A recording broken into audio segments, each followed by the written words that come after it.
অসাধারণ ছোটবেলার সেই ঐতিহ্য মুরব্বীদের এই যে মাটি থালে এবং মেটে সরাই যে খাবারগুলো আগে ছোটবেলায় মানুষ আমরা খেয়েছি, মাছ চাষিরা খেয়েছি, সেই জিনিসগুলো আমরা ইতিমধ্যে আমরা পেয়েছি।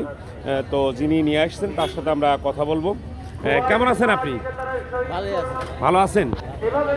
এই ব্যবসা কতদিন ধরে করেন?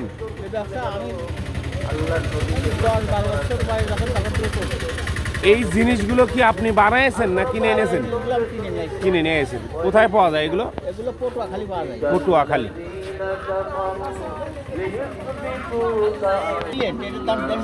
দেড়শো টাকা। আর ওই পাশ করে 150 টাকা করে। আর এই যে এটা 100 টাকা। এগুলো 100 টাকা করে। সবই মাটির জিনিস। আর সামনে এগুলো 50 টাকা। 50 টাকা। এইগুলো কিসের জন্য ব্যবহার করা হয়? লুডুস খায়। অসাধারণ। তারপরে এই যে কাপ্রিস, 100 টাকা করে।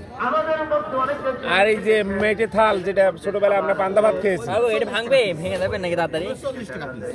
সুন্দর। আর এই যে এইটা কি? 100 টাকা। আর ওই যে এগুলো 50 50 টাকা টাকা। পিস। তো বেচা বিক্রি কি অবস্থা?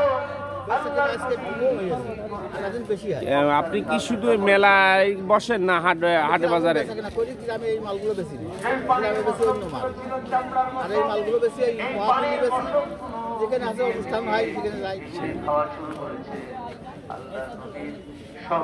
প্রতিদিন ইনকাম কেমন হয়?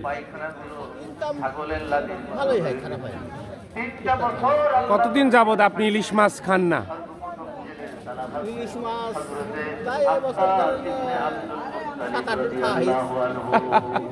কেমন? ভালো দাম?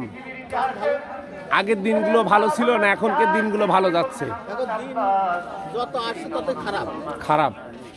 আগের দিনগুলোই ভালো ছিল। ছেলে মেয়ে কয়টা আপনার? 2 ছেলে। এটা আপনাদের জাতীয় ব্যবসা? সুপ্রিয় দেশবাসী, কোনো না কোনো সংবাদ নিয়ে আপনাদের মাঝে আমরা উপস্থিত হই। আজকের সংবাদটি ব্যতিক্রম সংবাদ। আজকের সংবাদে আপনাদেরকে আমরা প্রথমত দবির আলী নিউজ থেকে দেখিয়েছি যে ঐতিহ্য পুরাতন যে মেটে থাল, মেটে কাপ এবং সরা অর্থাৎ মালসা যেটাকে বলা হয়, সেগুলো কিন্তু আপনাদেরকে আমরা দেখিয়েছি।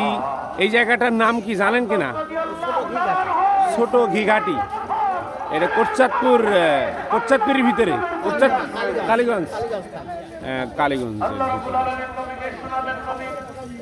দেশ এবং দেশের বাইরে থেকে যারা দবির আলী নিউজে যুক্ত থাকেন, দবির আলী ইউটিউব চ্যানেলে যুক্ত থাকেন, সবাইকে জানাই আন্তরিক শুভেচ্ছা ও অভিনন্দন।